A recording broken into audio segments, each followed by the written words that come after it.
Hola, muy buenas noches, bienvenidos, gracias por acompañarnos.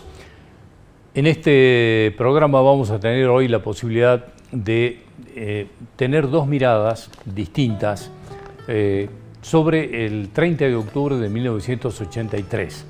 Se han cumplido este miércoles 41 años del retorno de la democracia, de aquella elección de 1983 que consagraba a Raúl Alfonsín como presidente de la Argentina en el retorno democrático y de las libertades y del funcionamiento de las instituciones en la República Argentina. Dos miradas distintas a ver qué ha pasado en estos 41 años, cuáles son las deudas de la democracia. Vamos a intentar de alguna manera analizarlo, ver qué está pasando con aquellos tiempos cuando estábamos todos un tanto eufóricos por la recuperación de las libertades fundamentalmente, por la instauración del Estado de Derecho nuevamente en la Argentina. ¿Y qué está pasando hoy, a 41 años? ¿Cómo está esta democracia? ¿Con qué nivel de sanidad ha llegado a los 41 años? Vamos a estar preguntándoles a dos personas que vienen a ayudarnos a mirar este momento de la Argentina con esta perspectiva hacia ese 1983.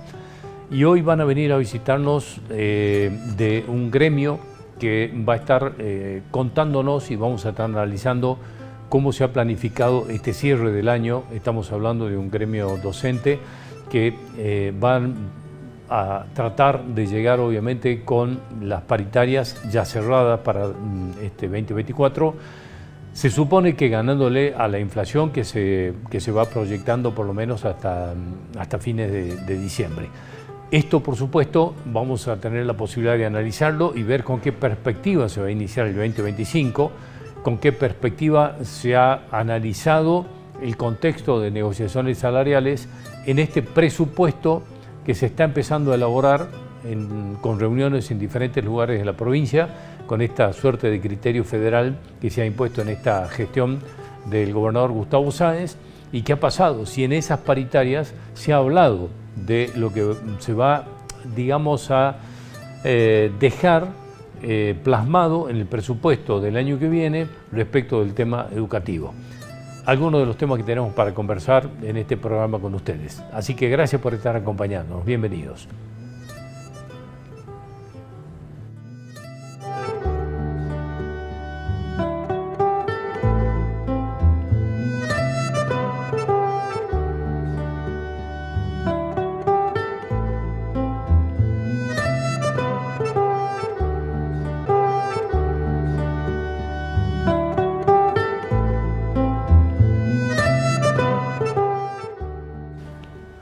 Hemos invitado hoy a Gustavo Barbarán para que nos ayude a mirar en perspectiva un poco estos 41 años de democracia que en el 30 de octubre de 1983 consagraba a Raúl Alfonsín como presidente de la República, y a 41 años queremos ver si nos ayuda a ver cuáles son las deudas de la democracia. Hemos hablado en muchas oportunidades de aquel eslogan que quedó casi, digamos, identificado con esa elección, que es: con la democracia se come, se cura y se educa. Vamos a ver si esto finalmente se ha cumplido. Así que, Gustavo, gracias por estar aquí, por ayudarnos a mirar un poco estos 41 años de democracia. Si se hubiera cumplido, tal vez no estuviera Milei. ¿No? Porque yo creo que la irrupción de Milei, no tanto como hombre providencial, como el hombre del destino, diría George Bernard Shaw o Enrique Paró Pereira refiriéndose a Perón, sino que más bien actuó como un catalizador. Porque evidentemente es muy importante que un presidente sepa economía y mucho, pero también necesita conocer de historia, de geografía, de geopolítica, cultura general, prendas que hasta ahora Milei no ha exhibido. Pero esa es otra historia.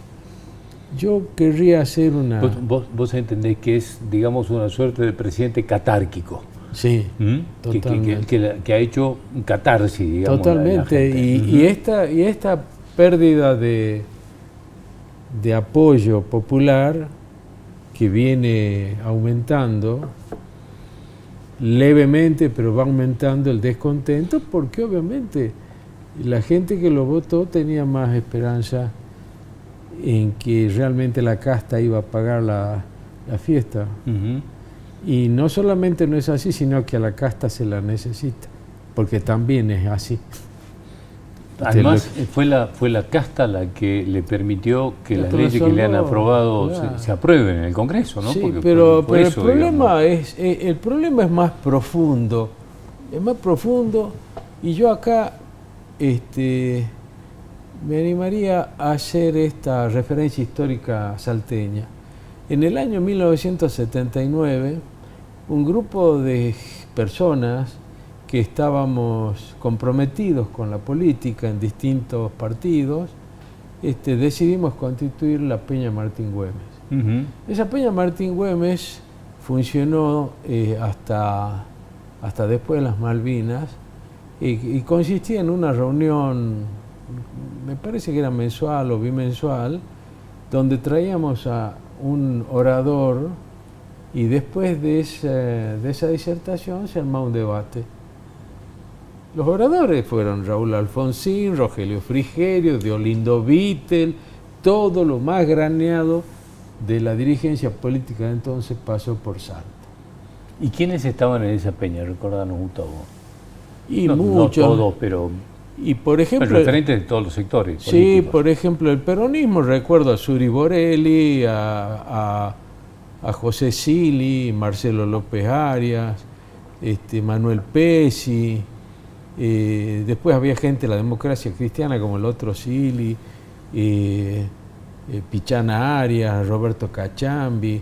Del MID estábamos Altuna, Chávez Díaz, De Cavi, yo, mis hermanos. Del Partido Comunista, el Loro Basalo, Juancito Benacchio. Era bien variopinto, tanto que no sabemos cómo iba a ser la reacción del gobierno provincial militar de Ulloa entonces. Pero pudimos hacerlo, y eso permitió, y esto te pinta lo que somos, eso permitió que cuando después de las Malvinas se largara el proceso de redemocratización, se constituyó la multipartidaria. Sí. ¿Te acuerdas? Sí, y claro. La multipartidaria, ¿cuál estaba? El MID, el radicalismo, el peronismo, la democracia cristiana, el partido intransigente. La misma representación, más o menos. Sí. Y con una gran ventaja, es que habíamos estado 3 años, no voy a decir bajo la sombra, porque esas reuniones se hacían públicamente, la Confiteria Bolillón, que era de Oscar Chávez Díaz, que era del MID. O sea, no había clandestinidad. No había clandestinidad, al contrario, lo queríamos hacer así de cara a la sociedad. Obviamente algunos oradores eran más resistidos que otros. Por ejemplo, Fernando Nadra, cuando vino. Y la cuestión es que cuando logramos armar más o menos la cuestión electoral en Salta y el lanzamiento del proceso electoral, nos desconocimos. Cada cual salió por su lado, y que venga lo que venga. Digamos, y no quedaron bases de eso, digamos, porque ¿qué pensaba? Inmediatamente te escuchaba en esa diversidad y pensaba, digamos... Nostalgia quedó. Sí, pero... Nostalgia, nada más que nostalgia. No salieron bases, digamos, ni programáticas, ni ideas generales como para pero aplicar. Habían coincidencias enormes, porque emitíamos documentos. Ahora, Gustavo, en este caso... no, pero ¿por qué? Discúlpame, ¿por qué traigo la referencia? A eso de la tolerancia. Sí, claro. Porque, digamos, sin un marco de tolerancia eso era imposible. Totalmente. ¿Qué es lo que nos está faltando hoy, no? Pero sí, seguimos con la confrontación de la política agonal versus la política arquitectónica, y a mí no me llama la atención. En el MID siempre dijimos que el populismo liberal era la otra cara del populismo kirchnerista, por decirlo, ¿no? Porque en definitiva abrevan los dos en la dupla Laclau Chantal Mouffe. Es decir, toda ese cuerpo de ideas que le metieron al kirchnerismo lo está repitiendo este hombre. cada vez se parece más Milei a Cristina Kirchner, digamos, por lo menos en actitudes y en algunas cosas, ¿no? Sí, totalmente, totalmente. Es decir, que aquello de que los opuestos se terminan uniendo, digamos, ¿no? Dos caras a la misma moneda. Dos caras a la misma moneda. O sea que a mí lo que más me asusta en esto es cómo este hombre está dilapidando sus votos. Porque hay gente que no lo entiende. Hay gente que no lo entiende, pues cualquiera tendría que haber hecho lo que le ha hecho. Organizar la macroeconomía no es cosa fácil ni hacerlo en 2 días ni en un año. Pero para eso necesitas hacerte ayudar, no controvertir. Bueno, muchos dicen es fulbito para la tribuna. Bastante de eso hay. Pero a mí me preocupa lo siguiente, y además esto lo tengo escrito y publicado. En la Argentina hubieron 3 grandes momentos históricos en el siglo XX. La incorporación de las clases medias, incluso primera generación o segunda generación de inmigrantes, al proceso político con la ley San Peña y de la mano del radicalismo, reivindicando la República. Después el proceso histórico de Perón, que incorpora al proceso político argentino a los trabajadores, con la consigna de la justicia social. El tercer gran momento histórico que falló porque lo golpearon, incluso con la complicidad radical y peronista, fue el de Frondizi. El desarrollo no se concretó de la manera como lo concretó México con López Michelsen, Brasil con Juscelino Kubitschek.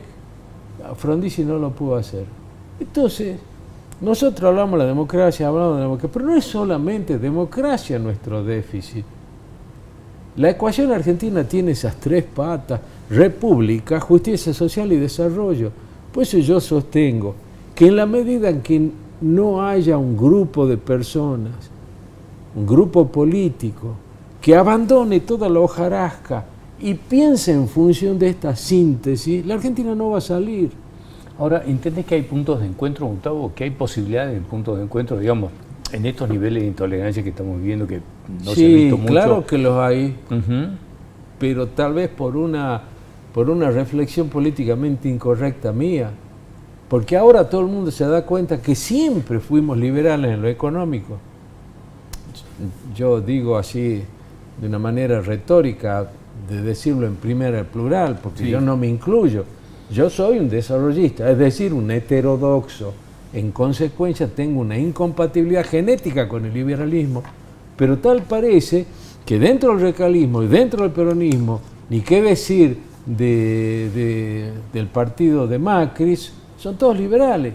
¿Y esto está mal o está bien? Está muy bien, porque ahora ya nadie va a poder denostar a una persona que sostiene la ortodoxia liberal económica como facho, vende patria, esa típica cultura del kirchnerismo y de las izquierdas. Ya no se puede decir eso, porque hay una changada que sostiene eso y es tan maleva como la cámpora. Lo hemos visto en la reunión de Parque Lezama cuando... Sí, claro. Tan maleva como la cámpora. Entonces ya esto es una manera de sincerar. ¿Qué está faltando? Y bueno, los que pensamos de otra manera, que nos organicemos y digamos, está bien, ustedes sostienen estas políticas. Evidentemente no es lo mismo lo que propone Milei que lo que propone Melconian o Orlando Ferreres o Carlos Rodríguez, que era el mentor de Milei y que ahora ya está tan separado. Salir del estado pendular.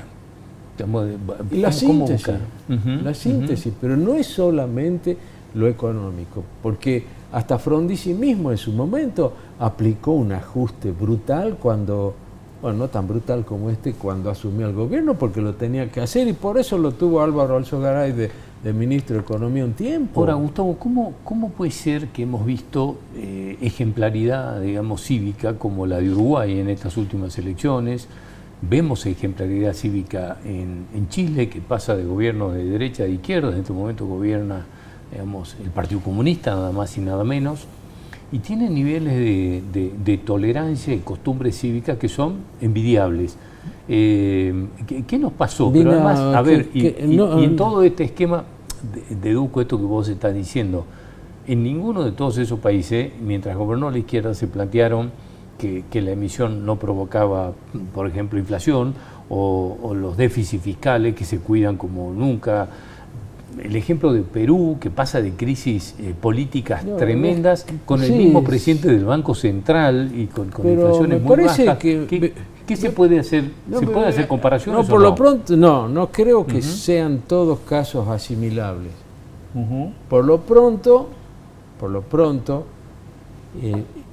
el Chile que llamó la atención, que fue el Chile de la Concertación, demócratas cristianos y socialistas, aplicaba recetas ortodoxas en la economía, que las venía heredando de Pinochet. ¿Dónde se hace el crack ahora?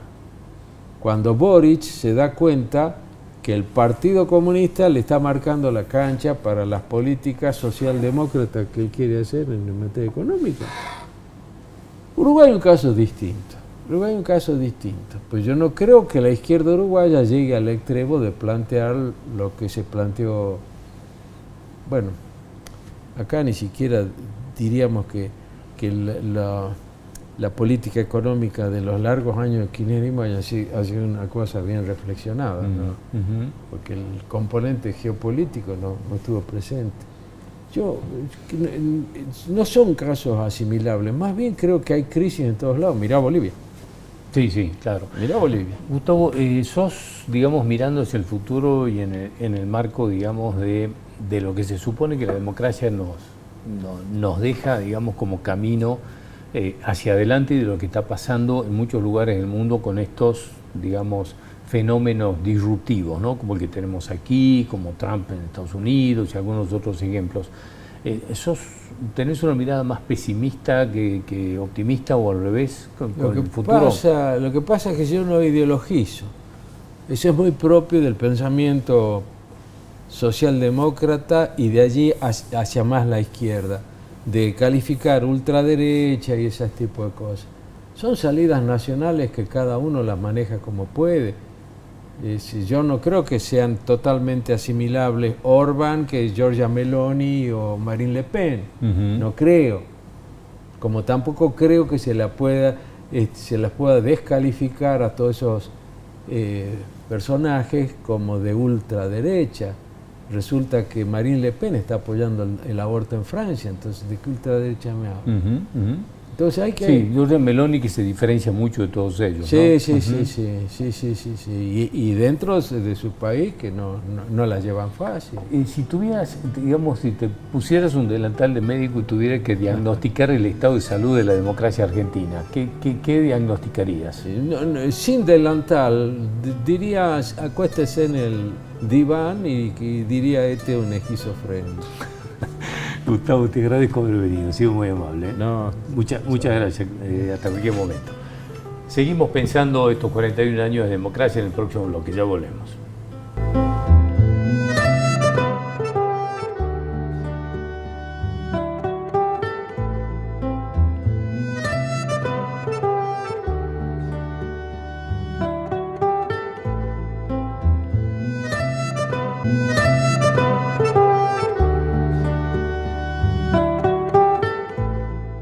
Bueno, queríamos conversar en este programa sobre la jornada del paro que se había convocado para este miércoles.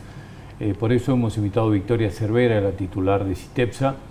Vamos a aprovechar, obviamente, para que nos cuente un poco qué evaluación han hecho de esta medida de fuerza y qué niveles de adhesión ha tenido en el sector educativo.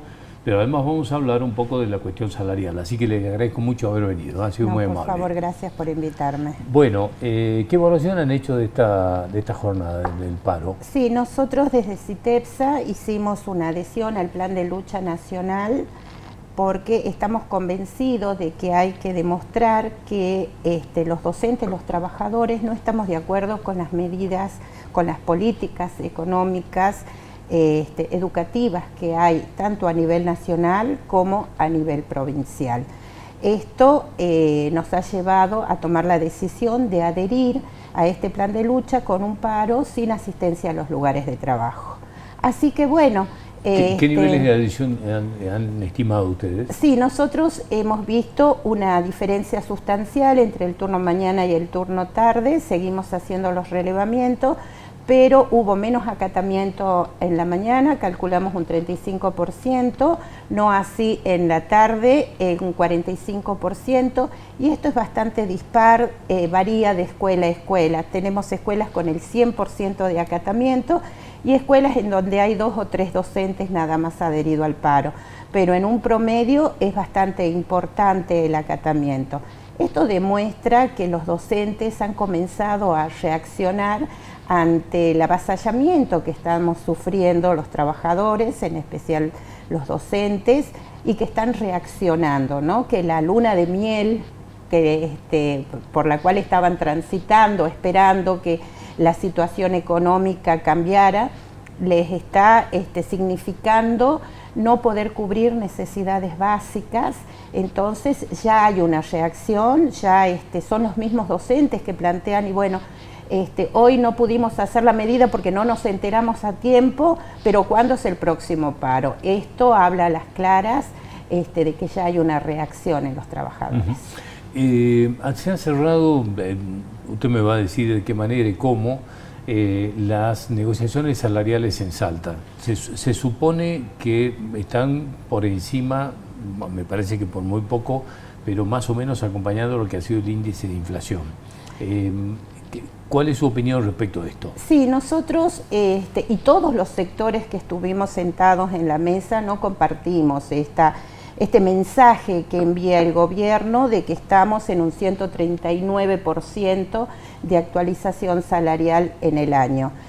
La realidad es que tuvimos hasta septiembre un 63% de actualización y hasta diciembre un 75%, con una proyección del índice inflacionario del 110. Esto nos deja 35% por debajo de la inflación, sin tener en cuenta la devaluación que hubo a principio de año de los salarios, que es una pérdida del 30%. ¿Qué sucede? ¿Por qué la diferencia de mensajes con el gobierno y con los sindicatos, ¿no? El gobierno incorpora en estos cálculos la deuda de un 82% que teníamos el año pasado, que sea la última paritaria se había realizado en octubre, y teníamos que llegar al 212%. Y entonces esa diferencia que se había comprometido el gobernador a cubrirla, la incorpora en este año como parte de las actualizaciones, y eso no es actualización, eso es deuda. También incorporan para todos los sectores, centralizada, salud, incentivo docente, que es algo propio de los docentes. Entonces van sumando todos los aportes que le van haciendo a los distintos sectores, y por eso llegan a un número tan elevado de bolsillo que no es real. El efecto cajero que lo vive el trabajador cuando va a cobrar su salario, lo entiende así y lo vivencia así. Por ejemplo, 4% para octubre significa sobre el básico, en un cargo testigo, un docente de 10 años, significa 7.780 pesos. Al básico, por supuesto, eso se apantalla a los otros ítems y uno dice, bueno, ¿cuánto será? Porque en el salario docente es muy importante la antigüedad. Un docente entre 10 y 13 años tiene un 60% más sobre el básico, pero a la cuenta final significan 22.000 pesos. Entonces, este es el problema y que nosotros estamos planteando ante las autoridades. No podemos seguir calculando nuestro salario a diciembre del 2023, o sea, los incrementos se hacen sobre ese salario, sobre el último del año anterior. Lo que estamos pidiendo es que sea al mes inmediato anterior, como es la inflación. La inflación es acumulativa, lo nuestro no. Por supuesto no hemos tenido respuesta al respecto. En realidad ha sido bastante álgida la discusión, estábamos en plena negociación. Las diferencias entre los distintos sectores que nos habíamos reunido a la mañana y lo que proponía el gobierno, un 3, 4, 5, y nosotros pedíamos 10, 10 y 10 hasta enero. Nos dijeron que era imposible, que nos daban un bono, que en vez de darlo en 2 partes, nos daban un bono en enero. Se le manifestó que no íbamos a una mesa paritaria a tratar un bono. Nos respondieron que el gobernador, era decisión del gobernador. Nosotros dijimos vamos a continuar, hacemos otras ofertas. Decidimos dejar enero afuera y pedir 9,99, o sea un 27%, para acercarnos un poquito al índice inflacionario. Se fueron los secretarios de Estado, a los 2 minutos bajaron los ministros y nos dijeron se acabó la negociación, lo hacemos por decisión administrativa. Insistimos en que estábamos negociando y que podíamos ver otras posibilidades porque entendemos que la provincia tiene dificultades, que está sufriendo una extorsión desde el gobierno nacional también con las finanzas, pero bueno, también el trabajador no puede ser el que lleve toda la carga de estos ajustes con la recesión que hay y con la inflación que hay. Además de los tarifazos que hay, ¿no? En este sentido, digamos, se ha empezado a conversar de las perspectivas presupuestarias para el año que viene, digamos, porque se ha empezado a trabajar ya en el presupuesto. Sí. Digamos, en base de esto, digamos, ¿cómo miran ustedes la elaboración del presupuesto educativo, obviamente? Sí, el problema que nosotros tenemos es que estamos negociando en base a la desinformación. Lo que sabemos es lo que se ha planteado en el Congreso, un punto menos en el PBI para educación. Esto significa una desinversión enorme de educación y que por supuesto esto va a repercutir en Salta.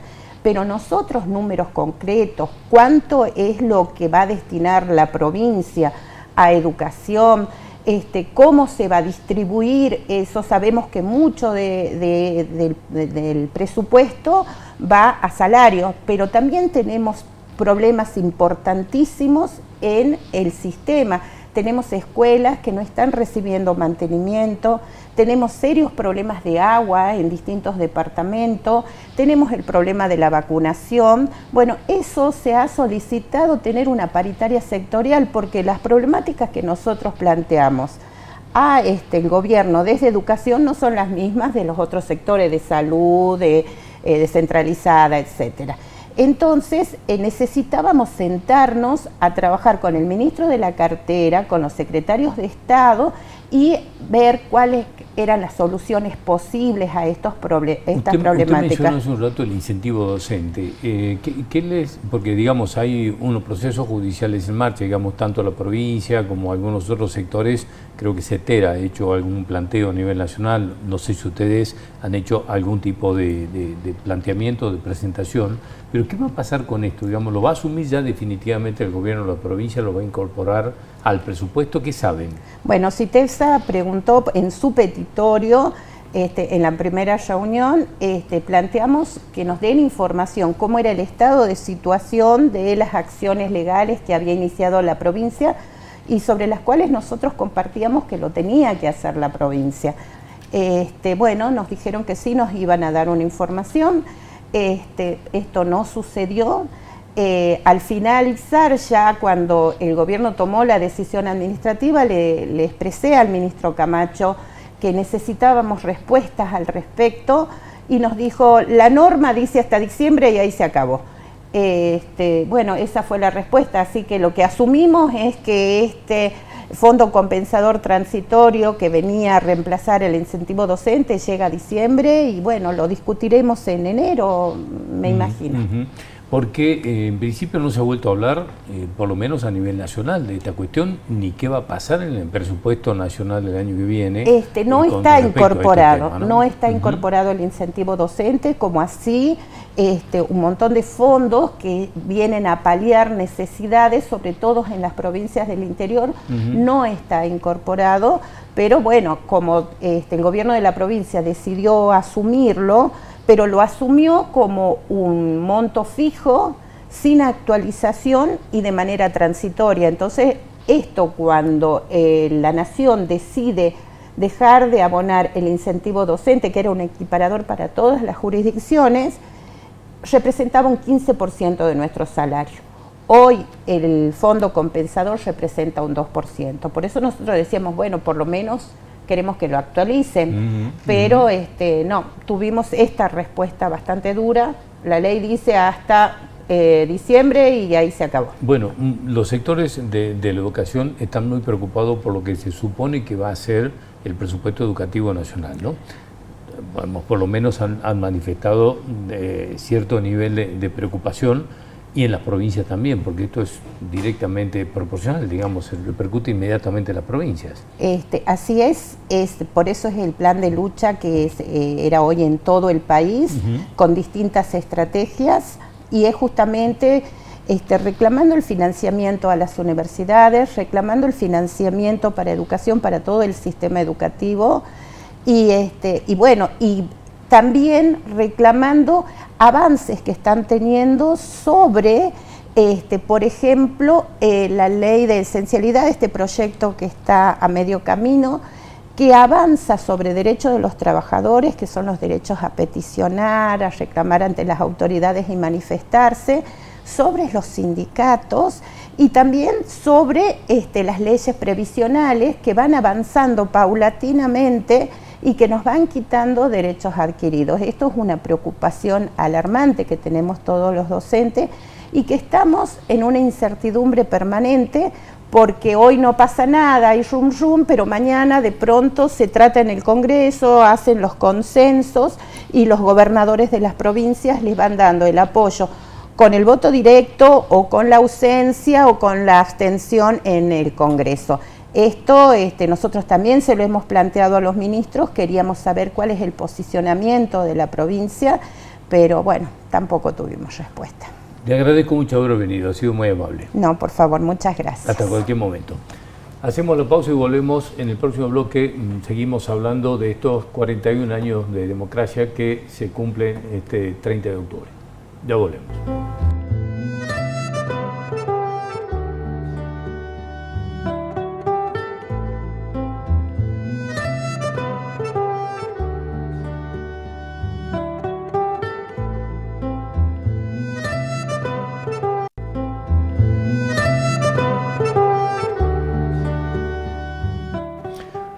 Se han cumplido 41 años de aquel 30 de octubre de 1983 en que los argentinos elegíamos nuevamente a quienes iban a gobernar el país.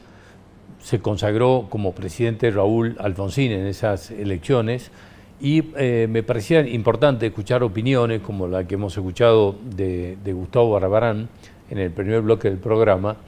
Y hemos estado conversando precisamente sobre esto con el doctor Alejandro Saravia, que además de su carrera judicial como fiscal de la Corte de Justicia de Salta, es un importante referente del radicalismo. Y hemos hablado con él en profesional en la radio y queríamos traerle esta nota respecto de estos 41 años, un poco este recorrido político e histórico de 41 años de la democracia y ver, digamos, cómo llega a estos 41 años este sistema que hemos elegido definitivamente los argentinos y que en definitiva queremos también conocer si llega con deudas, qué se ha cumplido y qué no de todas las expectativas que hemos puesto en ella. Así que vamos a escuchar esta nota con el doctor Alejandro Saravia y con esto, bueno, cerramos el programa y nos vamos a reencontrar nosotros el próximo domingo a las 8 de la noche en esta misma casa. Obviamente que es un día para festejar porque no hay que perder de vista lo que es nuestra historia contemporánea que se inicia en los 30 con la crisis aquella que nos desaloja del mundo. Pero nos desaloja del mundo doblemente, porque nos desaloja desde el punto de vista económico, pero también desde el punto de vista institucional. eso trajo como consecuencia, digamos, un modelo de desarrollo económico caracterizado por la sustitución de importaciones. Porque la sustitución de importaciones no se inicia con Perón, Perón la profundiza. La sustitución de importaciones se inicia cuando nosotros somos expulsados de nuestra mayor clientela, que era el Commonwealth, que era Inglaterra y países socios, digamos, del Commonwealth. Bueno. A partir de ese momento, nosotros nos desorientamos y no supimos remontar un nuevo modelo de desarrollo económico. El intento más serio, pero ya dije que lo que procuró es profundizar el modelo de sustitución de importación. El modelo más serio de apertura al mundo, por vía sobre todo de inversiones en la industria pesada, la industria de base, fue el frondicismo. El frondicismo fue abortado por el golpe militar del año 62, pero no solo como proyecto político, sino también como proyecto, digamos, de desarrollo. Alfonsín, para sintetizar, porque si no vamos a ir manejando hito por hito y no se va a hacer largo, Alfonsín lo que hizo es cerrar el capítulo que se abrió desdichadamente en los 30, en 1930. De golpes militares. De golpes militares. De golpes militares, gobiernos civiles débiles y de un populismo, digamos, de Perón, en el cual las instituciones estaban puestas al servicio del modelo político. Entonces, Alfonsín le tocó eso. Fue exitosa la gestión de Alfonsín, tanto es así que a pesar de los avatares desde el punto de vista económico y desde el punto de vista social, llama la atención en el mundo que las instituciones jurídicas, las instituciones políticas en Argentina sean tan vigorosas, que aguanten todas las crisis que aguantamos. Bueno, esto quiere decir que la gestión de Alfonsín, si la medimos por el que su mandato era la recuperación de las instituciones, fue exitosa. Lo que no fue exitoso, obviamente, fue desde el punto de vista económico, pero acá nosotros tenemos que subrayar algunos detalles que por lo general los analistas olvidan, que es la situación económica en la que recibe al país Alfonsín. Alfonsín lo recibe al país en default, saliendo de la derrota de la única guerra internacional perdida por la Argentina, con el drama de los derechos humanos, con el drama de que los milicos estaban levantiscos todavía. Tanto es así, que es otro detalle que se olvida, que el exitoso Plan Austral fracasa cuando, tras planteos militares, le tiene que subir el sueldo a las Fuerzas Armadas. Entonces, atrás de las Fuerzas Armadas, en el pedido de estímulo salarial, digamos, se vinieron todos los gremios, los gremios que van a ser y van a morir peronistas, es decir, opositores. Alfonsín fue el triunfo de hace 41 años, fue la primera derrota del peronismo en elecciones libres. Entonces hay que mensurar eso. En este caso, Alejandro, vos sabés que en la evolución, digamos, sí, independientemente, digamos, sí, de las actividades de cada uno, sí, del comportamiento de cada uno que sí, han pasado los partidos de oficialismos, oposiciones sí, y viceversa, va quedando una deuda de la democracia. Cuando digo de la democracia, de todos los partidos, porque estos niveles de pobreza, digamos, no son responsabilidades de un solo partido y nada más. Me parece que hay como una responsabilidad política general, Sí. y que no se ha encontrado un rumbo, un camino de diálogo, de consensos. No. Estas y qué otras, ¿cuáles son las deudas que tiene la democracia? El desarrollo económico, Ujú. la justicia social. Hay a ver, lo que pasa es que hay que mirarlo, digamos, en una tónica de película, no de foto. Tras Alfonsín, que concluye con la hiperinflación, digamos,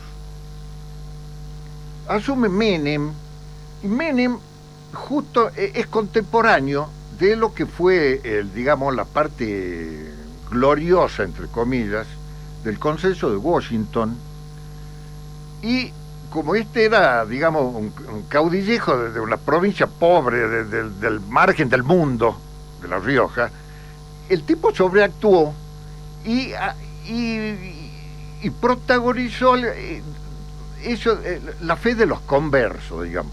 Sobreactuó en el tema privatizaciones, sobreactuó en el tema de imitar o asociarse, digamos, los vínculos, las relaciones carnales con Estados Unidos. En ese momento, insisto, regía el consenso de Washington, que después los propios Estados Unidos reconocieron su fracaso del consenso de Washington.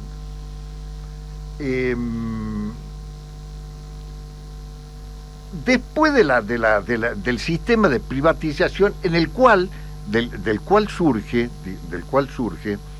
la crisis social por la desocupación, porque si bien se modernizaron algunos servicios por vía de las privatizaciones, por ejemplo, de ferrocarriles argentinos y de aerolíneas, se desvertebró el país, se incomunicó el país,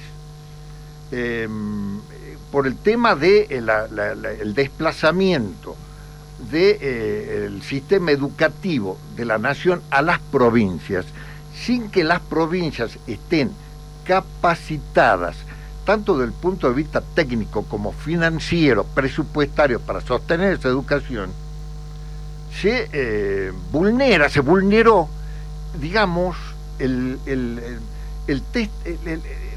la herencia importante, la más importante de todas, que había recibido la República Argentina, que es la educación pública. Bueno, ahí se rompe el sistema de educación pública. Todavía lo seguimos padeciendo. Uh-huh. Que lo extraño es que lo hace con el peronismo. Con el peronismo. ¿No? Porque, digamos, por eso yo siempre digo que es extraño todas estas discusiones que tenemos hoy, porque todas las privatizaciones que hizo Menem las hizo acompañadas del peronismo. Por eso hablé de la fe del converso. Uh-huh. Y el peronismo, seamos sinceros, por eso mencioné lo del populismo.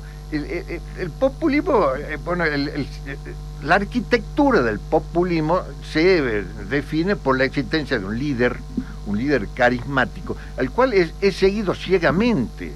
El peronismo, más que un partido político, es, digamos, algo como una fe religiosa. Uh-huh. Eso donde no existen intermediarios, no existen las instituciones no existen las instituciones, porque la institución está para intermediar entre la sociedad y el Estado. Uh-huh. Entonces el líder y el pueblo. El líder y el pueblo en una vinculación directa, más o menos como está tratando de hacer el actual presidente Milei. Exactamente, Uh-huh. Milei. Bueno. Al final, al caer el programa de Menem, que fue en definitiva la convertibilidad, asume Duhalde después de la crisis del 2001. Uh-huh. Duhalde, ahí se produce un ajuste muy importante por vía de, digamos, despreciación de la moneda, un ajuste social, contando con la desocupación estructural que había quedado del modelo menemista, al cual recién referenciaba. Y ahí concluye la gestión de Duhalde con un camino de crecimiento del país. Asume Kirchner, capitaliza desde el punto de vista político el crecimiento que había dejado Duhalde, con el ingrediente, con el plus, de que también se dio por primera vez en la historia la inversión en el sentido de trastocamiento de lo que se llaman los términos de intercambio. Por primera vez en la República Argentina, los términos de intercambio de nuestra producción madre, digamos, que es la agrícola, había sido absolutamente beneficiosa para nosotros. Entonces ahí, yo creo que ahí se desaprovechan estas dos grandes oportunidades: el tremendo ajuste que había hecho Duhalde, el camino de crecimiento en el cual había dejado cuando le transmite la gestión a Kirchner, y ahí Kirchner se equivoca de rumbo, y regido por el modelo que existía en su provincia natal, Santa Cruz, trata de trasplantar el mismo modelo de Santa Cruz a la República Argentina en su globalidad, en su totalidad. Esto trae como consecuencia el achicamiento brutal de la República Argentina, desperdiciar esa oportunidad y no hacer, digamos, las necesarias inversiones en infraestructura que todavía necesitamos. Acordate vos cuando Kirchner había planteado hacer un tren bala entre Córdoba y Rosario. En este momento los trenes son una vergüenza después de la privatización fallida, fallida en cuanto a resultado, la fallida de Menem. Bueno. Ahora, Alejandro, en función de esto, sí, de todo eso que nos está pasando, sí, te quería consultar a ver qué relación estás haciendo, qué estás viendo, sí, con esa democracia de Alfonsín que, sí, se inicia en el 30 de octubre de 1983, donde, digamos, un factor, no fue el único obviamente, pero hubo como un factor quizás emblemático que quedó, que era la convocatoria a la paz, a la armonía, a las instituciones, sí, sí, contra la quema de un ataúd por parte de Herminio Iglesias, sí, que fue, digamos, un factor que lo perjudicó mucho en su momento, sí, al peronismo en esa elección. Pasaron 41 años y hoy vemos cómo, digamos, da crédito y termina siendo favorable a candidatos que sostienen discursos virulentos. Hemos tenido hace pocos días un presidente hablando de ataúdes de nuevo aquí en la Argentina. Sí. No sé, como Donald Trump, que no hace más que agredir, insultar todo, sí, y les va bien. Sí. Digamos, algo pasó, digamos, de ese contraste de que la gente apeló por la paz, por la armonía, por la tolerancia, contra esto que está pasando hoy. Dos cosas. Vos imaginate que hubiese sido de nuestras instituciones si Herminio Iglesias hubiese sido el gobernador de la provincia de Buenos Aires, que era para lo que se postulaba. No hubiesen aguantado. Esto sería un campo de...